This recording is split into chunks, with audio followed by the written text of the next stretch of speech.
레위기 13장 47절부터 59절까지 저와 여러분이 함께 교독하도록 하겠습니다. 제가 먼저 읽도록 하겠습니다. 만일 의복에 나병 색점이 발생하여 털옷에나 배옷에나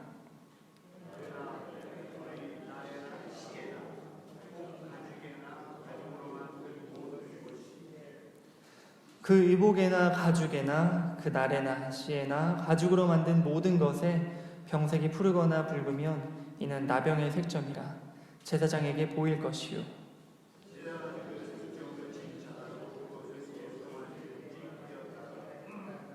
이래 만에 그 색점을 살필지니 그 색점이 그 의복의 날에나 시에나 가죽에나 가죽으로 만든 것에 퍼졌으면 이는 악성 나병이라 그것이 부정함으로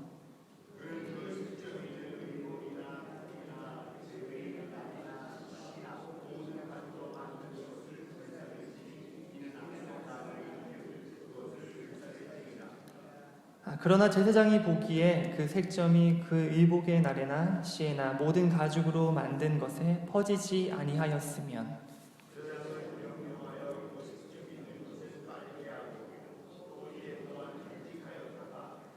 그 빵못을 볼지니 그 색점의 빛이 변하지 아니하고 그 색점이 퍼지지 아니하였으면 부정하니 너는 그것을 불사르라. 이는 거죽에 있든지 속에 있든지 악성 나병이니라.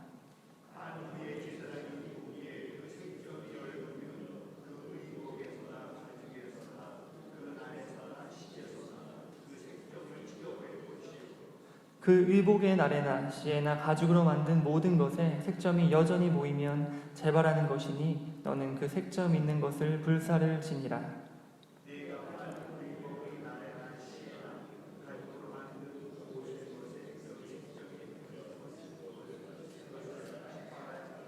함께 읽도록 하겠습니다. 이는 털옷에나 배옷에나 그 날에나 시에나 가죽으로 만든 모든 것에 발생한 나병 색점에 정하고 부정한 것을 진단하는 규례니라. 아멘.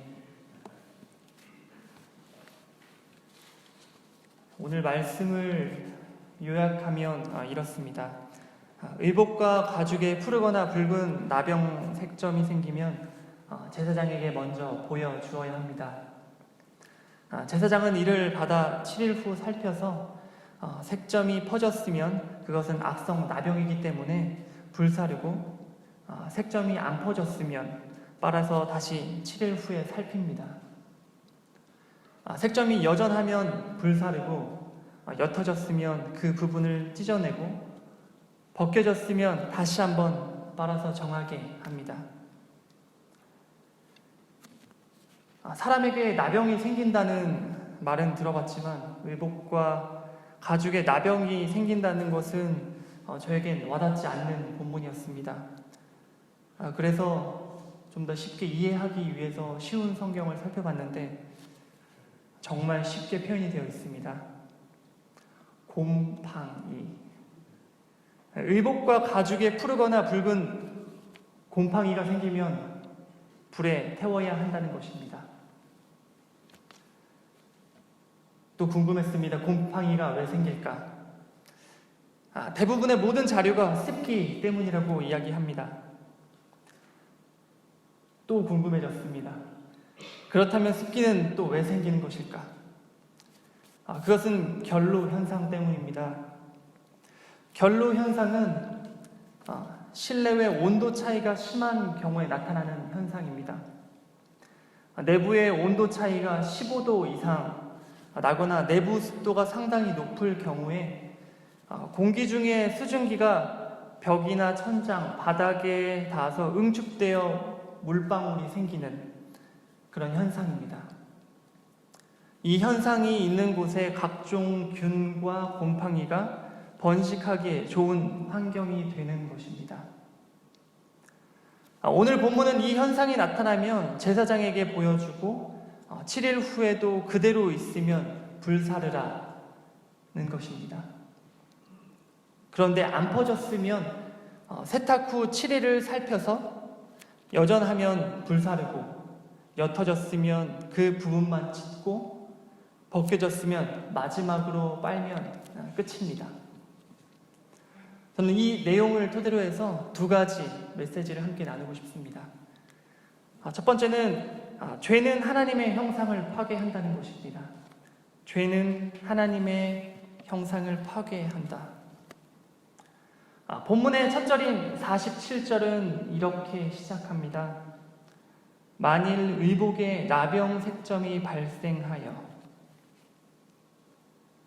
앞서 말했듯이 이것은 의복에 푸른 곰팡이나 붉은 곰팡이가 발생하는 것을 말하는데 종교적으로 굉장히 부정하게 여겨졌습니다. 그것은 처음에는 귀하고 아름답게 만들어진 옷이었지만 곰팡이가 발생하면 그 옷을 부패시켜 본래의 모습을 완전히 망치는 것입니다. 이처럼 죄가 사람의 영혼에 침투하면 거룩한 하나님의 형상으로 지음받은 사람을 부패시키고 또 영혼을 망가뜨리는 것을 상징적으로 보여줍니다. 죄는 사람에게서 거룩한 하나님의 형상을 파괴하는 속성을 가지고 있습니다. 우리는 그리스도로 옷 입은 하나님의 자녀 크리스찬입니다. 그리스도로 옷 입은 우리에게는 옳은 행실을 통해서 그리스도를 드러내야 할 거룩한 의무가 있는 것입니다. 하나님께서는 이스라엘 백성인 우리가 입은 의복의 정결함을 오늘의 말씀을 통해 요청하고 계신 것입니다. 안과 밖이 다른 온도 차이로 인해서 생긴 습기로 인해서 곰팡이가 번식하듯이 그리스도로 옷 입은 우리의 삶의 속사람과 또 겉사람의 다른 온도 차이로 인해서 엄청난 습기를 유발하여서 곰팡이가 득실득실 거리고 있는지 돌아봐야 할 것 같습니다. 겉으로는 거룩한 모습으로 보여지는 그리스도인인데 속사람은 다르다면, 혹은 반대로 나의 내면은 거룩함을 지향하고 있는데 겉은 그렇지 못하다고 있다면 곰팡이가 생기는 것입니다. 이 죄는 하나님의 형상을 파괴합니다.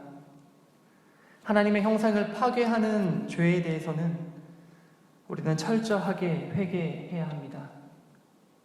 형식적으로만 해서는 안 됩니다. 그래서 함께 나누고 싶은 두 번째 메시지는 형식적인 회개는 죄를 깨끗하게 하지 못한다는 것입니다. 형식적인 회개는 죄를 깨끗하게 하지 못합니다. 오늘 본문 53절부터 55절에 보면 의복의 색점이 퍼지지 않았을 때 제사장은 그 의복을 빨게 한 다음 7일 만에 확인하여 보고 그 빤 곳의 색점의 빛이 변치 아니하였으면 불사르라고 말합니다. 다시 말해서 세탁 후에도 곰팡이가 없어지지 않았다면 과감히 불사르라는 것입니다. 적당한 선은 없습니다. 과감히 부정을 끊어내는 것이 중요합니다. 여기서 세탁 후에도 색점의 빛이 변치 아니하였다는 것은 동일한 죄가 계속되는 것을 보여줍니다. 행위의 변화가 없는 형식적인 회개를 의미합니다. 세탁 후에도 색점이 변하지 않은 것은 옷을 불사르는 심판을 의미합니다. 아무리 회개를 해도 행위의 변화를 통한 회개 열매가 없으면 하나님의 진노의 심판을 면치 못하는 것입니다. 회개 기도는 하였지만 마음과 행위의 변화가 없는 형식적인 회개, 그것은 죄를 깨끗하게 하지 못합니다. 본문의 58절의 말씀을 보면 모든 것에 그 색점이 빠졌으면 이라는 말이 나오는데요. 확실하게 한 번 더 세탁을 하면 된다고 말씀하고 있습니다. 여기서 벗겨졌으면 이라는 말에 주목을 하고 싶습니다. 벗겨졌으면에 해당하는 말은 원어에 떠나다, 돌이키다, 그리고 제거되다 라는 뜻을 포함하고 있습니다. 형식적인 회개가 아닌 진정한 회개는 그 죄로부터 완전히 떠나는 것이고 돌이키는 것이고 제거시키는 것이 바로 진정한 회개인 것입니다. 그러므로 우리는 기도할 때에 자신이 지은 죄에 대해서 애통하는 마음으로 하나님께 회개의 기도를 드려야 합니다. 뿐만 아니라 삶에서도 자신이 회개하였다면 죄를 다시는 반복하지 않도록, 떠날 수 있도록, 돌이킬 수 있도록, 제거될 수 있도록 의식적으로 노력하면서 성령의 도우심을 간구해야 하는 것입니다. 너무나도 감사하고 감격스러운 것은 이 옷은 이미 태워졌고 우리는 그것을 믿으면 되는 것입니다. 우리의 옷에 곰팡이, 죄로 인해서 그 옷을 태워야만 했습니다. 나는 죽을 수밖에 없는 죄인이었습니다. 그러나 예수 그리스도께서 태워지셨고 제물이 되셨습니다. 고난 받으시고 십자가에 달려 죽으심으로 나의 죄를 대신 지셨습니다. 베드로전서 3장 18절의 말씀처럼 그리스도께서 단번에 죄를 위하여 죽으사 의인으로서 불의한 자를 대신하셨습니다. 왜냐하면 우리를 하나님 앞으로 인도하기 위함입니다. 육체로는 죽임을 당하시고 영으로는 살리심을 받으셨습니다. 그래서 누구든지 그리스도와 합하기 위하여 세례를 받는 자는 이제는 죄에 대해서 죽고 의에 대해서 사는 삶을 사는 자는, 그렇게 살기로 결정한 사람들은, 예수님을 믿는 자는 그리스도로 옷을 입은 것입니다. 형식적인 회개가 아닌 자신의 죄에 대해 애통하며 진정으로 회개하고 죄를 짊어진 어린 양 예수 그리스도를 믿으면 태워지지 않는 것입니다. 버려지지 않는 것입니다. 사망에서 생명으로 옮긴 것이고 심판에 이르지 않는 것입니다. 오늘 본문을 통해 의복과 나를 비교해 볼 수 있습니다. 의복이 만들어질 때 거룩한 사명을 가지고 의무를 가지고 만들어진 귀한 의복이지만 그 의복에 곰팡이가 생겼을 때에는 과감히 태워 불사르듯이 하나님께서 우리를 하나님의 형상대로 창조하실 때에 우리를 귀한 사명을 주시고 귀한 크리스찬으로서 의무를 주셨는데 죄가 들어왔을 때는 과감히 심판받아야 합니다. 그런데 의복과 나의 다른 점이 있다면 우리는 심판에서 끝이 아니라는 것입니다. 십자가를 대신 지신 예수 그리스도를 믿으면 되는 것입니다. 그것은 사망에서 생명으로 옮긴 것이고 심판에 이르지 않는 것이라고 요한복음 5장 24절은 말하고 있는 것입니다. 오늘 말씀을 정리하고 싶습니다. 첫 번째는 죄는 하나님의 형상을 파괴한다는 것이고, 두 번째는 그 죄가 들어왔을 때 형식적인 회개가 아닌 진정한 회개를 해야 한다는 것입니다. 경찰 유니폼을 입으면 경찰관이고 군복을 입으면 군인이듯이, 또 그들만의 해야 할 역할과 의무가 있듯이 제사장의 의복 역시 귀한 것이고 그 귀한 옷에 맞는 제사장의 역할과 사명이 있는 것입니다. 베드로전서 2장 9절은 말합니다. 우리가 택하신 백성이고 제사장이다. 오직 너희는 택하신 족속이요 왕같은 제사장들이요 거룩한 나라요 그의 소유된 백성이니 이는 너희를 어두운 데서 불러내어 그의 기이한 빛에 들어가게 하실 자의 아름다운 덕을 선전하게 하려 하십니다. 아멘. 제사장의 옷, 우리의 옷에 곰팡이가 생겼을 때는 과감히 불태워버려야 합니다. 마찬가지로 우리는 하나님의 형상대로 창조받은 귀한 존재입니다. 그러나 우리에게 들어온 죄들은 어떠한 희생을 하더라도 죄를 제거해야만 했습니다. 어떠한 희생을 하더라도 죄를 제거해야만 했던, 그래서 창조하신 모습 그대로 회복시키려 했던, 사랑과 공의의 하나님은 죄를 해결하기 위해 아들 예수 그리스도를 보내주셨습니다.